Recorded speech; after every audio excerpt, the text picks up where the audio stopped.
Aujourd'hui,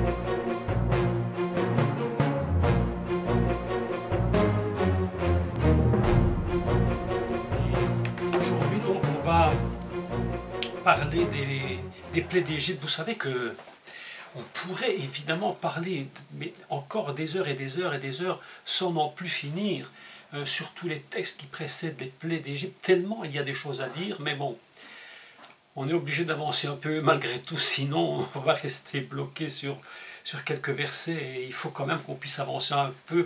Et aujourd'hui donc, on va parler sur les deux premières plaies qui ont été lancées par Dieu sur l'Égypte. Nous nous souvenons que Pharaon s'était violemment opposé à Moïse, que Moïse avait dû prouver à Pharaon qu'il dominait sur les puissances de l'Égypte, et que le bâton d'Aaron avait évidemment mangé les bâtons des magiciens.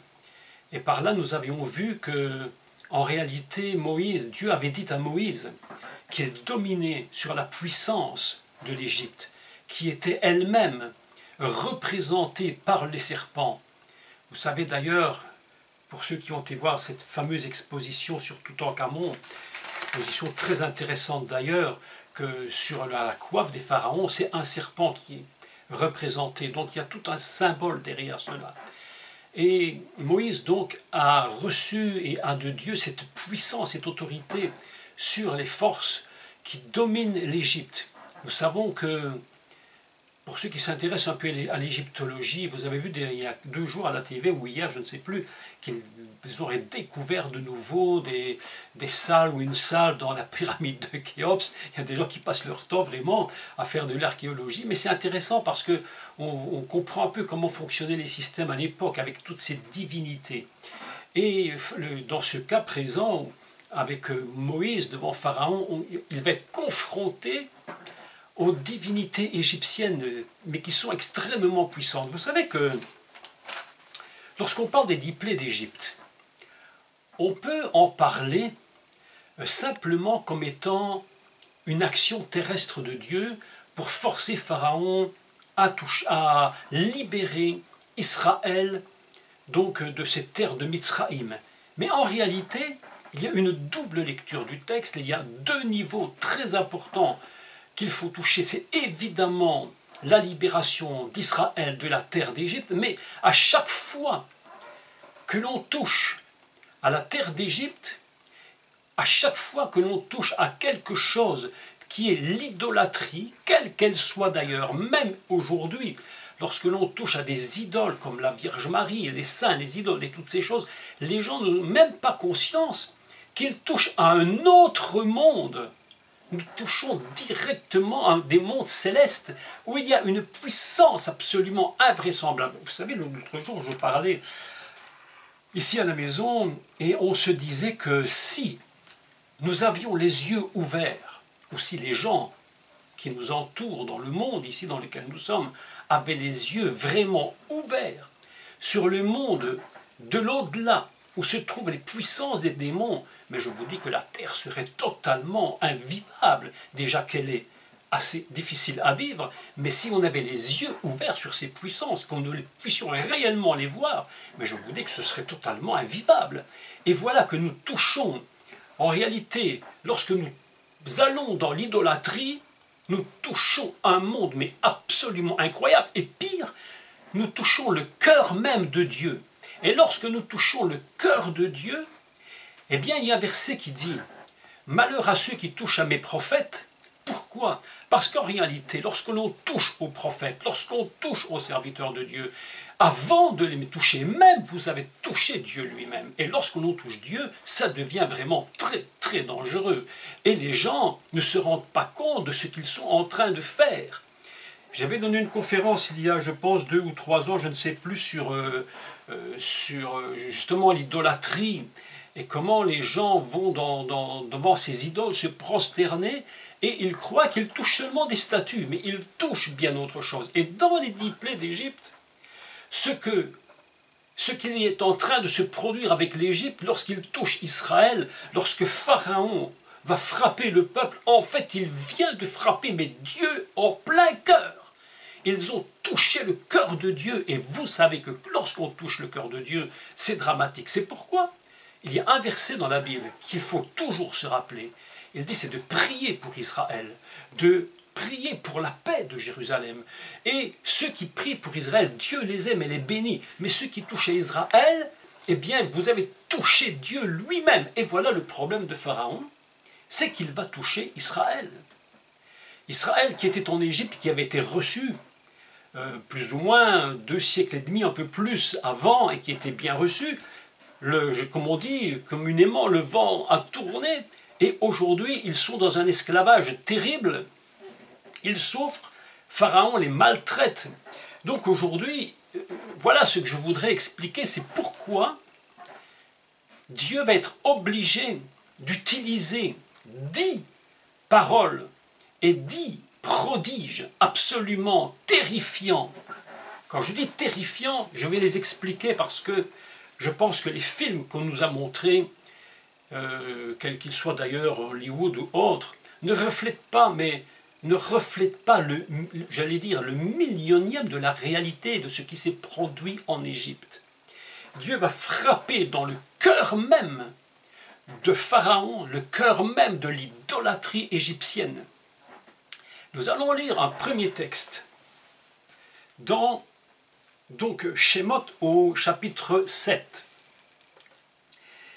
et au verset 14. Nous allons lire l'introduction, puis on va commenter ce texte et je vais essayer d'expliquer ce qui s'est réellement produit en Égypte à ce moment. Donc, lisons Shemot 7, 14 et je commence la lecture.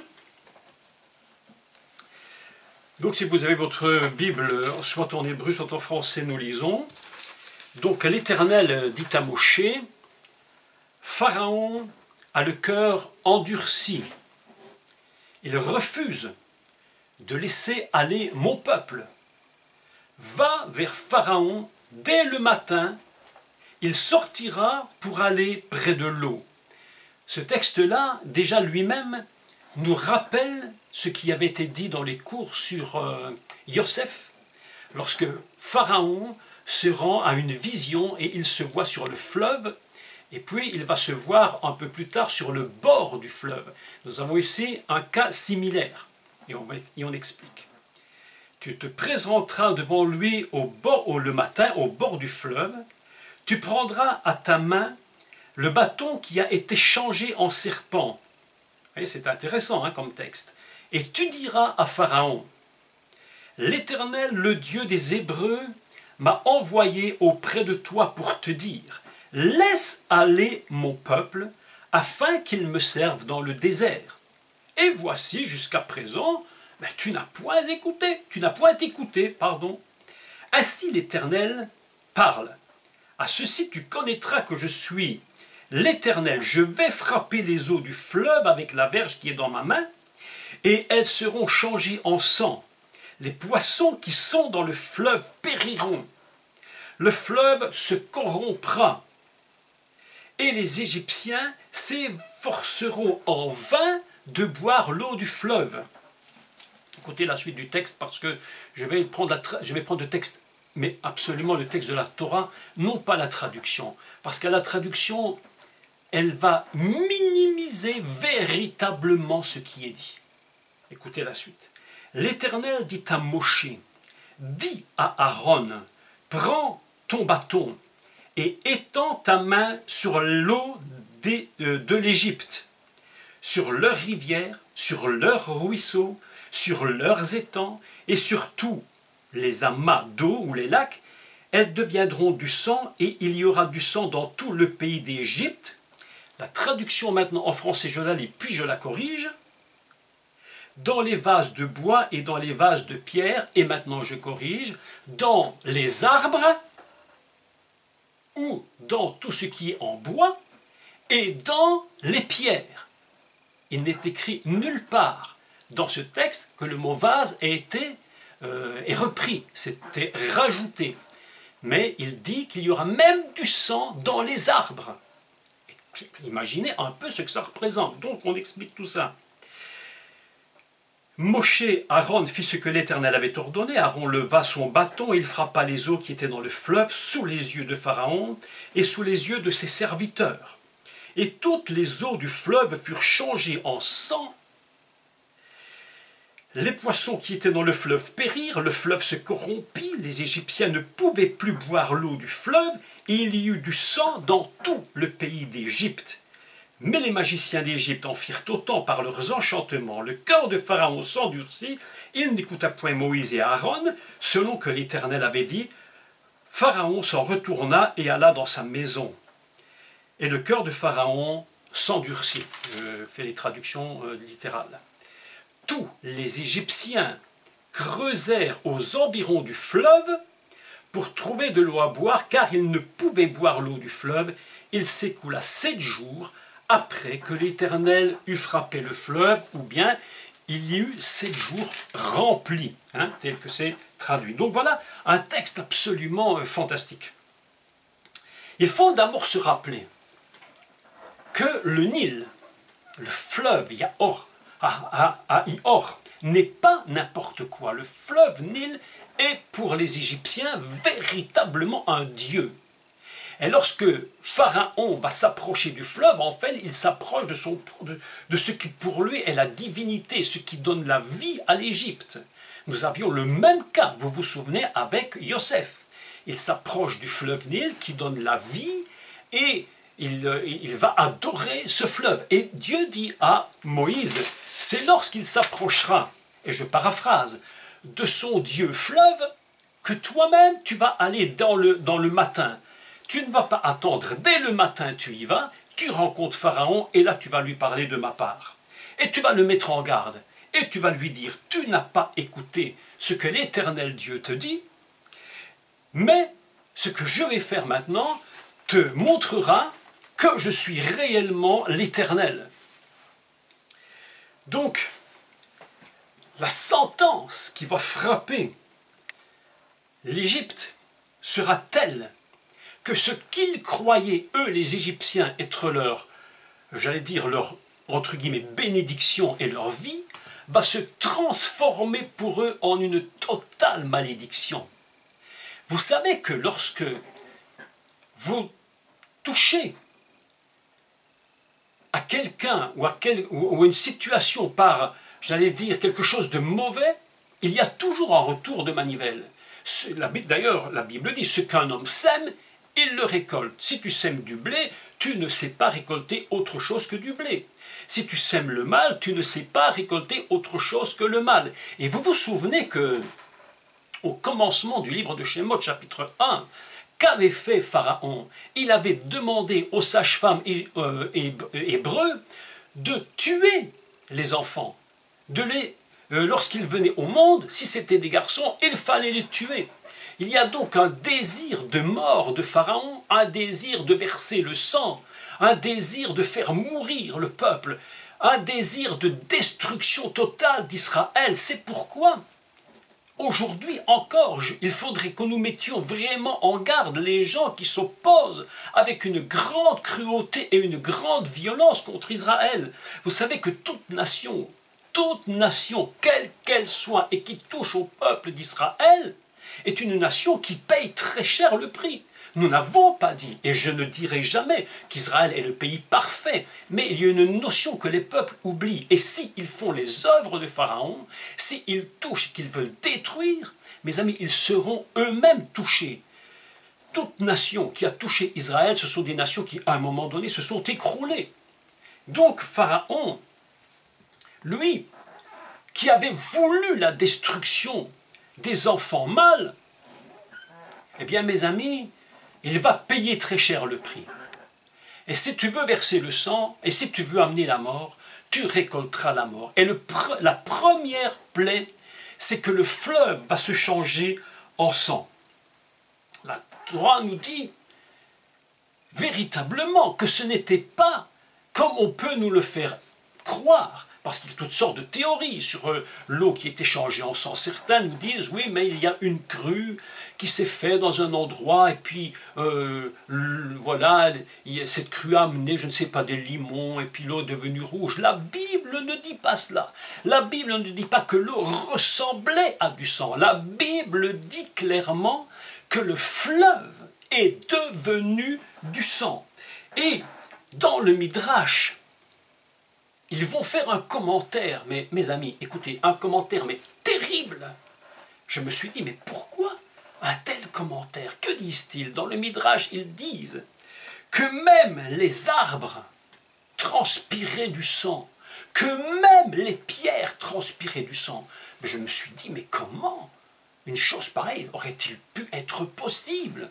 Tu frappes l'eau du fleuve et toutes les eaux d'Égypte, toutes les eaux de l'Égypte sont en train de se transformer en véritable sang. Donc je me suis dit, mais il faut relire le texte. Il faut absolument relire pour voir si ce qu'il dit est vrai. Écoutez ce que dit le texte. Il dit, donc la traduction que je vous ai lue erronée, que cette eau était dans des vases de bois et dans des vases de pierre, mais il est dit ba et sim, dans les bois, dans les arbres. Et puis il est écrit huba avanim, et aussi dans les pierres. C'est-à-dire que même lorsqu'un Égyptien, et vous allez voir le drame à quel niveau il s'est produit, lorsque l'Égyptien voulait aller prendre un fruit, au moment où il cueillait le fruit, il coulait du sang de l'arbre. Les arbres eux-mêmes étaient devenus du sang. Toute l'eau d'Égypte était touchée. Tout ce qu'il prenait où il y avait de l'eau était touché. Les fleuves, les rivières, les poissons ne pouvaient plus survivre. Ils manquaient d'oxygène, ils mouraient littéralement dans le fleuve. Lorsqu'ils allaient prendre un fruit, le fruit lui-même, lorsqu'ils le mangeaient, l'eau qui était dans le fruit devenait du sang. Non mais attendez, ça c'est autre chose que les 10 commandements d'Hollywood. C'est autre chose. Lorsqu'il y avait des pierres qui avaient été faites avec de l'eau, lorsqu'ils avaient construit des constructions où ils y avaient mis de l'eau, le Midrash nous dit, et je le crois vraiment, que même les murs des maisons, lorsqu'il y avait de l'humidité, transpiraient le sang. Il y avait du sang partout. S'il y avait de l'humidité sur le sol, l'humidité devenait du sang. Lorsqu'il crachait du sang. Mes amis, le drame de l'Égypte était à un tel niveau que ce que Pharaon avait voulu faire contre le peuple d'Égypte, le peuple d'Israël s'était retourné contre lui. Ce qu'il semait, il était en train de le récolter. Il n'y a pas une plaie par hasard. Les plaies ont tout un sens bien défini.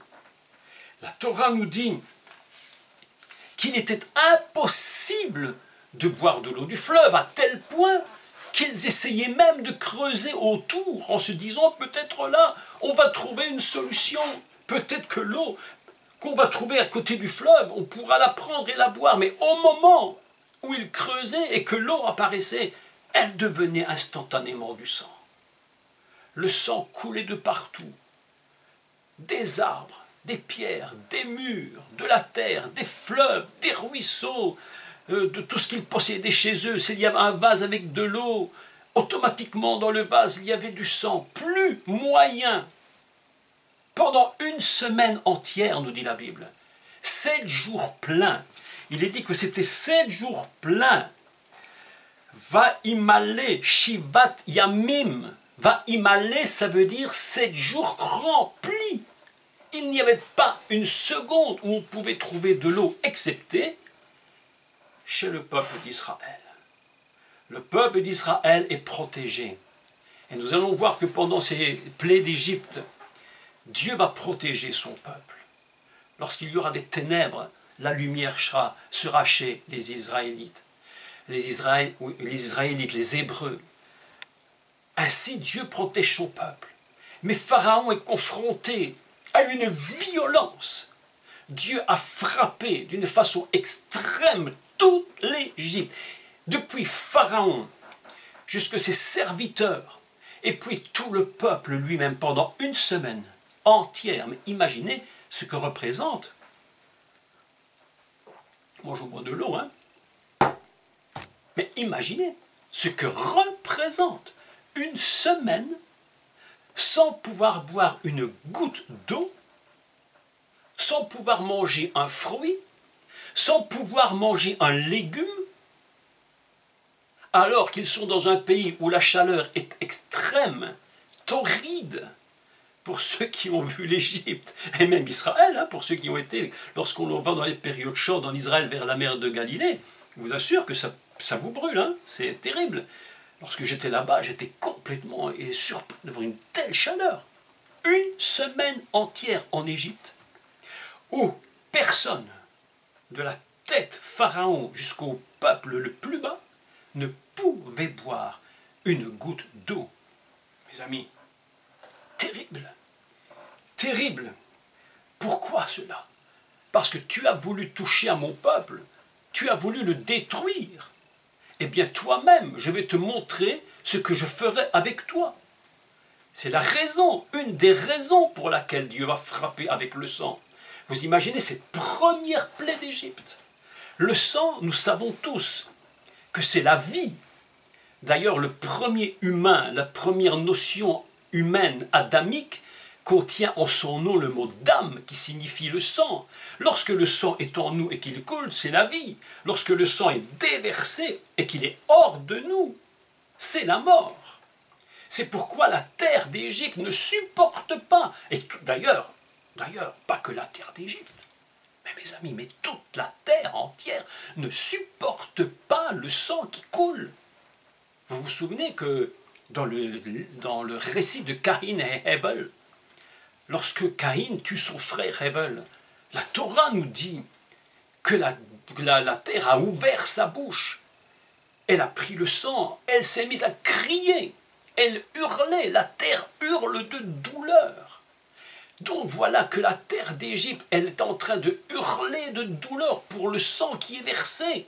Tu as voulu tuer mon peuple, mais maintenant regarde ce qui t'arrive. Cette terre-là ne peut pas en aucun cas garder mon peuple. Cette terre est en train d'hurler. Le sang coule.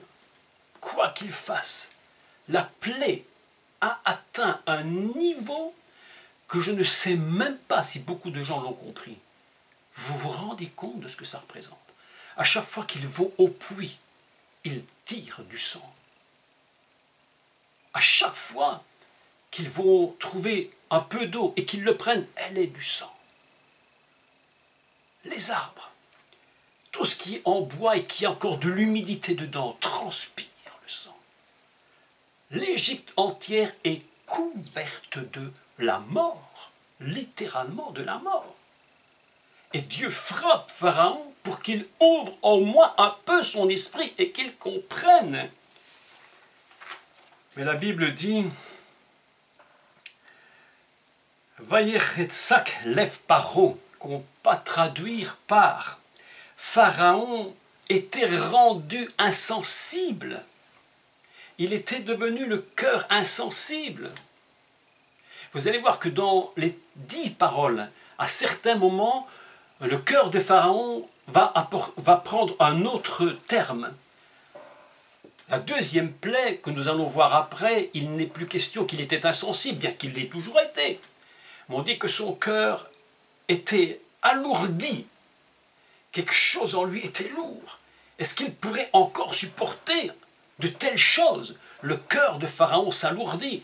La première fois, il est dit que le cœur était rendu insensible, endurci, sévère. La Bible nous rappelle constamment que ce que nous semons, d'une façon ou d'une autre, nous le récolterons. Tu sèmes un grain, tu récoltes 100. C'est une loi divine.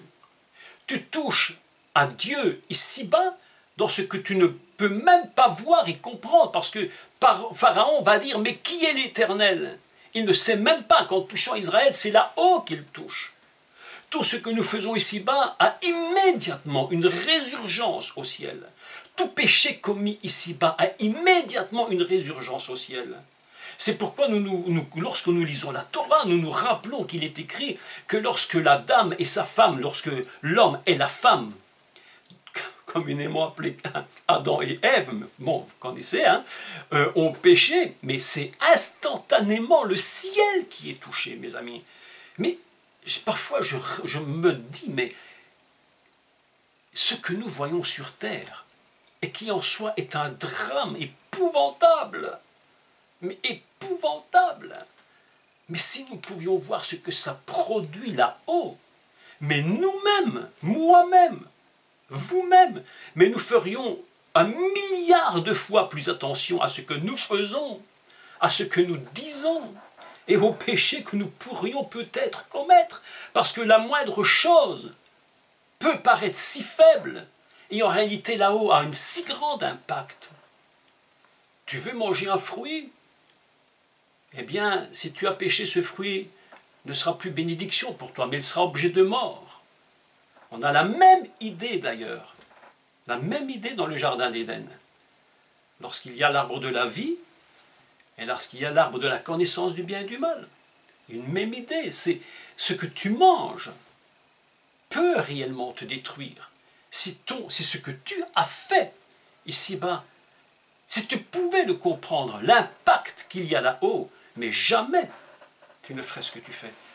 C'est pourquoi je pense, et je vais clôturer sur cette première plaie, on pourrait dire évidemment un million de choses, mais que nous devons être très prudents, vous et moi et tous, à ce que nous faisons, parce que ce que nous faisons touche le ciel.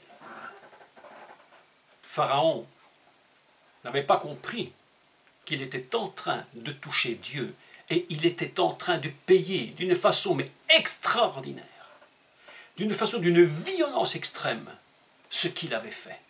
La terre d'Égypte est complètement remplie de sang. Plus personne, pendant 7 jours entiers, ne peut même pas boire une goutte d'eau. Essayez de faire 1 semaine sans boire. Dans nos pays ici, simplement ne pas boire. Imaginez en Égypte. Le drame. Parfois on se demande, on se pose la question, mais que faudra-t-il pour que les gens comprennent? Est-ce qu'il faudra que Dieu frappe d'une manière extraordinairement violente pour que le monde comprenne ce qu'il fait? Même aujourd'hui, dans notre société, on écoute tout ce qui se passe, mais je dis, mais les gens sont totalement inconscients. Alors que ce que nous pourrions appeler un simple péché peut produire un drame impensable dans l'univers entier, je me dis aujourd'hui, mais est-ce que le monde réalise un minimum au minimum du minimum ce qui se produit dans tout le mal qui est commis? L'Égypte est frappée par la plaie du sang, la mort est en train de frapper. Regardez maintenant que la première plaie, elle rejoint la dernière, la mort des nouveau-nés égyptiens.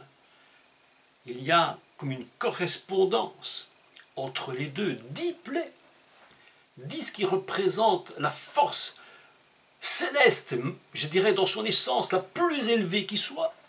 C'est cela qui est touché, c'est pourquoi c'est cela qui agit. La mort de l'Égypte, la mort des enfants premiers-nés. Il est dit que le cœur de Pharaon s'endurcit et malgré cela, rien ne fait. Dieu va de nouveau parler à Moïse et va lui dire, écoute, voilà ce que je vais faire maintenant, va vers Pharaon. Et nous lisons la deuxième plaie.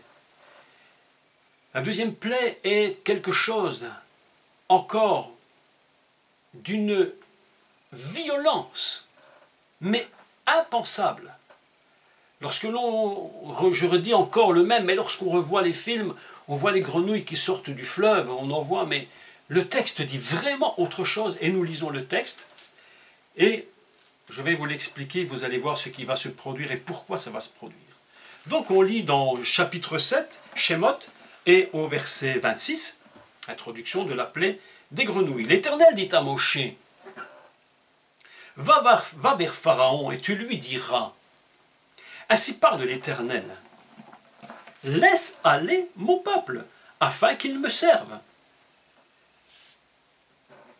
Si tu refuses de le laisser aller, je vais frapper par des grenouilles toute l'étendue de ton pays. Le fleuve, écoutez les mots, parce qu'ici les mots sont choisis, mais choisis. Le fleuve fourmillera ou, écoutez le mot, on peut le traduire par pullulera. Je vais expliquer pourquoi ce mot était repris à cet endroit et comment il y a une résurgence entre le Shemot premier chapitre et ce verset-ci. Le fleuve pullulera de grenouilles. Elles monteront et elles entreront dans ta maison, dans ta chambre, là où tu te reposes, dans ta chambre à coucher, et même dans ton lit, dans la maison de tes serviteurs et dans celle de tout ton peuple, dans tes fours et dans tes pétrins. C'est le cas de dire qu'ils seront véritablement dans le pétrin. Les grenouilles, écoutez maintenant, monteront sur toi. Voilà un texte surprenant. Les grenouilles monteront sur toi, sur ton peuple et sur tous tes serviteurs. L'Éternel dit à Moshe, dis à Aaron, étends ta main avec ton bâton sur les rivières, sur les ruisseaux et sur les étangs et fais monter les grenouilles sur le pays d'Égypte. Aaron étendit sa main sur les eaux de l'Égypte, et ici le texte est étrange, mais je le traduis littéralement, et la grenouille monta, et non pas les grenouilles. Et la grenouille monta, et couvrit le pays d'Égypte. Mais les magiciens en firent autant que par leurs enchantements, ils firent monter les grenouilles sur le pays d'Égypte. Pharaon appela Moshe et Aaron et dit, « Priez l'Éternel qu'il éloigne les grenouilles de moi et de mon peuple, et je laisserai aller le peuple pour qu'il offre des sacrifices à l'Éternel. » Moshe dit à Pharaon, « À toi l'honneur de me fixer le moment où je dois intercéder pour toi, pour tes serviteurs et pour ton peuple, afin que le Seigneur retire les grenouilles loin de toi et de tes maisons. Il n'en restera que dans le fleuve. » Il répondit, « Demain. » Déjà ça c'est incroyable. Donc, on lui dit aujourd'hui, c'est un drame incroyable qui se produit, et plutôt que de dire tout de suite, il lui dit demain. Surprenant, hein? Et Moshe dit, il en sera ainsi, afin que tu saches que nul n'est semblable à l'Éternel notre Dieu. Les grenouilles s'éloigneront de toi et de tes maisons, de tes serviteurs et de ton peuple. Il n'en restera que dans le fleuve. Moshe et Aaron sortirent de chez Pharaon, et Moshe cria à l'Éternel au sujet des grenouilles dont il avait frappé Pharaon. L'Éternel fit ce que demandait Moshe, et les grenouilles périrent dans les maisons, dans les cours et dans les champs. On les entassa. Écoutez les mots, c'est quand même quelque chose d'incroyable.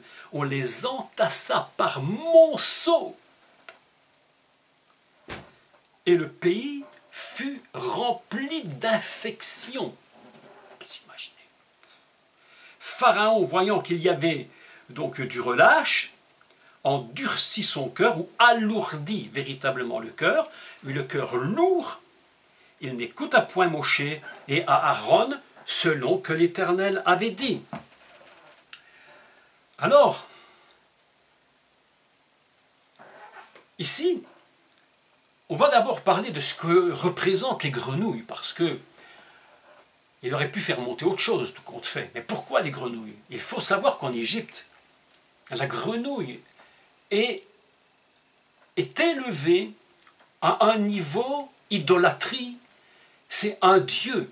C'est ce qu'on appelle le dieu Eket, qui lui symbolise la vie, symbolise les niveaux différents des âmes qui peuvent être emmenées dans l'au-delà. Donc pour l'Égyptien, lorsqu'il voit la grenouille, ça lui rappelle même les femmes qui sont enceintes et qui vont mettre au monde. Les Égyptiens pensent qu'il y a un dieu grenouille qui est là à côté pour emmener la vie. Donc vous imaginez ce que représentent pour l'Égypte les grenouilles. Lorsqu'on fait de l'idolâtrie, vous avez remarqué que à peu près partout dans le monde, les idolâtres ont toujours adoré les animaux, soit le végétal, soit l'animal, mais les animaux, si vous allez en Inde, vous voyez qu'on adore énormément d'animaux. Donc voilà ici, les grenouilles ont une puissance pour l'Égypte absolument phénoménale. En plus, elles sortent du Nil, du fleuve et des cours d'eau, qui eux-mêmes sont considérés comme Dieu, et voilà que Dieu dit, je vais frapper encore une fois l'Égypte, mais par une plaie absolument incroyable. Tzfardéa, les grenouilles. Il est dit que Aaron frappa la grenouille, et le Midrash nous enseigne que lorsqu'il a frappé la grenouille, elle s'est multipliée à l'extrême, et que le pays d'Égypte en a été complètement envahi. Et lorsque nous écoutons les commentaires du Midrash, il dit ceci. Il dit qu'il y avait tellement de grenouilles qu'elles étaient à une hauteur, mais une hauteur d'homme.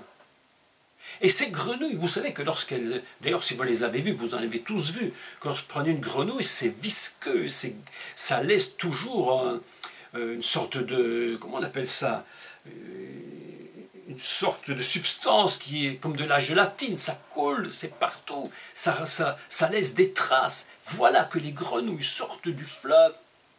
Il y en a par millions de millions de millions. Oui, du mucus, voilà, c'est le mot, du mucus. Il y en a des millions, on ne peut même plus marcher dans les rues. Elles se montent les unes sur les autres jusqu'à hauteur d'homme. C'est pourquoi la Torah nous dit qu'elles montaient sur les hommes. Il y en avait tellement, nous dit le Midrash, que ce n'était même plus possible de se déplacer sans les écraser. On marchait, il y en avait plein partout. Elles rentraient dans les maisons. Tu voulais te mettre dans ton lit, c'était même plus possible d'aller sur le lit. Vous savez, le diable était en train de, Dieu était en train de relâcher des puissances incroyables contre l'Égypte. Écoutez maintenant le texte, ce qu'il dit. Il dit que les grenouilles, il dit qu'elles pullulaient. Alors vous vous souvenez que le mot pullulé, nous le retrouvons évidemment, et pas par hasard, dans Shemot chapitre 1, où on dit que c'était Vaishretsu. Vaishretsu, ça veut dire qu'il pullulait. Et on a comparé le peuple d'Israël, le peuple d'Israël, les pharisiens le comparaient à ce qu'on appelle des sheretz. C'est pourquoi, lorsqu'il est dit que les grenouilles pullulaient, il est écrit Ve sharatz Aïor, elles pullulaient du fleuve. C'est pourquoi il est dit, tu as comparé mon peuple à des sheretz, c'est-à-dire à des insectes impurs. Tu as comparé Israël, mon peuple, à des cafards, à des animaux qu'on ne peut même pas manger, dont on ne peut même pas imaginer la saleté, sans contrôle. Puisque tu as fait ça sur mon peuple, je ferai de même avec toi. Tu sèmes, tu récoltes. Tu as comparé mon peuple à des sheretz, eh bien toi-même, tu vas voir que les sheretz vont t'envahir. Et voilà que les grenouilles sont dans un bruit inimaginable. Vous savez, lorsque j'étais enfant, derrière la maison de chez nous, nous avions un tout petit ruisseau qui passait, et toute la nuit, en été, on entendait les croissements, non-stop, non-stop, c'était toute la nuit. C'était tellement incroyable. Toute l'Égypte est remplie d'un bruit de croissement de milliards et de milliards de grenouilles, sur une hauteur qui dépasse les hommes. Ou que tu rentres dans ta maison, les grenouilles rentrent, elles sont partout, elles vont même jusque dans les fours. Là où tu cuis ta nourriture, tu ne peux même plus manger. Tu as fait une semaine sans boire. Maintenant, tu feras encore une semaine sans manger. Et même en mangeant, tu ne pourras même pas encore boire. Parce que lorsque tu prendras un verre d'eau, à l'intérieur, tu retrouveras encore des grenouilles. Lorsque tu joues avec Dieu, lorsque tu joues contre Dieu, il faut toujours attendre à ce qu'il y ait un retour de manivelle. C'est pourquoi l'Égypte est frappée par une plaie d'une violence extrême. Tu as accusé mon peuple d'être comme des insectes impurs. Eh bien, toi-même, à cause de ce que tu as fait, eh bien, toi-même, tu subiras la plaie. Tu subiras ce que tu as semé. Tu récolteras ce que tu as fait. Lorsqu'on parle des grenouilles, évidemment, nous comprenons qu'il y a une image d'esprit mauvais derrière. Tu as joué avec Dieu. La Bible nous dit que dans la fin des temps, Dieu va relâcher sur la terre des esprits. Il va relâcher une quantité d'esprits méchants, impressionnante. Nous voyons aujourd'hui combien le monde est pris dans ces esprits, combien les pensées des hommes sont complètement perturbées. Ce qui est le plus grave, mes amis, mais le plus grave, c'est lorsque les croyants en Dieu et dans Yeshua, eux-mêmes sont pris au piège. Dieu relâche sur le monde. Dieu permet que soit relâché sur le monde une quantité d'esprits incroyable. Et aujourd'hui, que fait l'Église? Si nous ne nous tenons pas sur nos gardes, mais nous risquons nous-mêmes d'être envahis par cela. La Bible nous enseigne clairement, que tout ce qui est écrit a été écrit pour notre instruction. Que nous dit ce texte? La Bible nous dit encore que ceux, donc c'est dans l'Apocalypse, que ceux, et je paraphrase, qui ne vont pas recevoir ou comprendre ce que ce livre dit, ils seront frappés de toutes les plaies écrites dans le livre. Mes amis, aujourd'hui, nous sommes en train de vivre des temps extrêmement dramatiques où les grenouilles sont relâchées sur le monde. Tu as touché à mon peuple. Tu as touché à Israël. Moi, je fais attention. Je fais très attention à ce que je dis quand je parle d'Israël, surtout de l'Israël dans le cœur même de Dieu, mes amis. Évidemment qu'Israël n'est pas parfait. Évidemment, on le sait. On le sait, tous les Juifs ne sont pas parfaits, évidemment. Mais ne touche pas au cœur de Dieu. Si tu touches au cœur de Dieu, tu récolteras les grenouilles, tu récolteras le sang, tu récolteras les poux, tu récolteras les ténèbres, et tu ne sortiras pas indemne. Ce Pharaon est en train de subir, mais des drames. Et vous savez, lorsque la tête est touchée, je l'ai souvent dit, mais je le redis, lorsque la tête est touchée, c'est le peuple entier qui est touché. Vous savez pourquoi? Parce que la tête, c'est une porte. Un pasteur est la tête de l'Église. S'il est droit, il va emmener l'Église dans ce qui est droit. S'il n'est pas droit, il emmènera l'Église dans ce qui n'est pas droit. Si un chef d'État est un homme droit et honnête, il emmènera son peuple dans ce qui est droit. Mais si lui-même est un homme malhonnête, un homme qui aime beaucoup la magouille, les tromperies, si lui-même n'est pas droit dans son, je veux dire, dans sa morale, il est une porte. Pharaon est la porte de l'Égypte. C'est pourquoi Dieu commence toujours par dire elles envahiront ta maison, et puis celle de tes serviteurs, et puis le peuple. C'est ainsi que ça fonctionne. Tu touches à Israël, tu as voulu le détruire, tu l'as traité comme du chéretz, toi-même tu subiras cette plaie, et tu seras envahi, complètement envahi par le chéretz. Immonde, incontrôlable. Et Pharaon crie. Il demande à Moïse, mais prie ton Dieu pour que tout ça s'arrête. Et voilà que Le lendemain, Moshe crie à Dieu, et Dieu, évidemment, fait retourner une part, écoutez-moi, une part des grenouilles dans le fleuve, puisque c'est là leur lieu. Vous voyez tous les symboles que ça représente. Le Nil est un dieu pour l'Égypte, et les grenouilles vivent dans ce Nil. Vous savez, les démons vivent dans la présence du diable. Hein. Ils ne sont pas ailleurs, ils vivent là, ils sont soumis.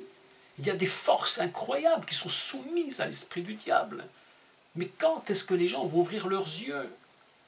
Quand est-ce que nous allons être prudents? Soyons prudents. Voilà que les grenouilles, une part retourne dans le fleuve, mais la Torah nous enseigne que tout le reste, par millions, toute l'Égypte était totalement infectée. Infecté, le monde est infecté par la puanteur, par le mucus en train de moisir, parce qu'ils ont marché, les cadavres de ces bêtes sont partout, par une hauteur mais indescriptible, indescriptible. Ça nous change quand même de ce que nous voyons dans les films. Il y avait sur un film dont la publicité disait: vous allez voir dans ce film exactement ce qui s'est passé en Égypte. C'était à mourir de rire, parce que s'ils avaient fait exactement ce qui s'était passé en Égypte, je crois que, je ne sais pas si les gens auraient supporté de regarder le film. C'était impensable, il faudrait peut-être refaire un film et vraiment montrer ce qui s'est produit. Le monde n'a même pas idée. On parle des 10 plaies d'Égypte. Vous savez comment on parle des 10 plaies d'Égypte, même souvent dans l'Église. Hein. Je ne fais pas de reproche, je ne jette pas la pierre à personne, c'est simplement un fait. Vous savez comment on parle des 10 plaies d'Égypte? On en parle un peu comme quand on parle des 10 paroles que Dieu donne à Moshe sur la montagne. C'est un peu du pareil, hein. On voit 10 plaies d'Égypte, 10 paroles, voilà, ça s'arrête là. Mais on n'a pas compris véritablement ce qui s'est produit en Égypte. Et on n'a pas non plus véritablement compris ce qui s'est passé au mont Sinaï lorsque Moshe reçoit les 10 paroles de Dieu. Les 10 paroles de Dieu, dont nous parlerons une autre fois. Elles sont gravées sur ce qu'on appelle l'Ourot. Et l'Ourot, c'est ce qu'on a traduit en français par les 2 tables de la loi. En réalité, le mot l'Ourot ne signifie pas cela. Le mot l'Ourot signifie brisure. Des brisures de pierre. Ce sont des pierres brisées. Aussi longtemps que le cœur n'est pas brisé, Dieu ne peut graver quoi que ce soit dedans. Il ne suffit pas de citer les 10 paroles. Quand on ne fait que citer les 10 paroles, mais on n'a rien cité du tout. On n'a même pas compris le minimum du minimum du minimum du minimum de ce que représentent les 10 paroles. Lorsqu'on parle des 10 plaies d'Égypte, on n'a pas compris le minimum du minimum de ce qu'elles représentent. Lorsque Dieu frappe, mes amis, lorsque Dieu frappe, il faut ouvrir ses yeux. Nous verrons dans les plaies suivantes ce qui va se produire et ce que Dieu va déclarer concernant Pharaon. Alors aujourd'hui, je crois que, et oui, et je termine en disant ceci, que le cœur de Pharaon s'alourdit. On dit Veharbet het livo. Veharbet, c'est lourd. C'est le mot kavod, si vous voulez, qui est lourd. Le cœur de Pharaon était lourd. Lourd. Alourdir. Subitement, et son cœur est lourd. Est-ce qu'il peut encore supporter davantage? Mais vous allez voir que la plaie suivante, de nouveau, il n'est plus question qu'il s'alourdit. Il est question de nouveau qu'il soit complètement insensible.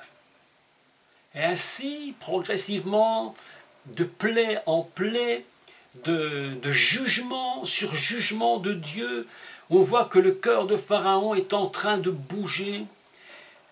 Un jour il est insensible, un jour il est lourd, le lendemain il est de nouveau insensible, puis de nouveau il est lourd, et ça s'amplifie, et ça s'amplifie, et ça s'amplifie.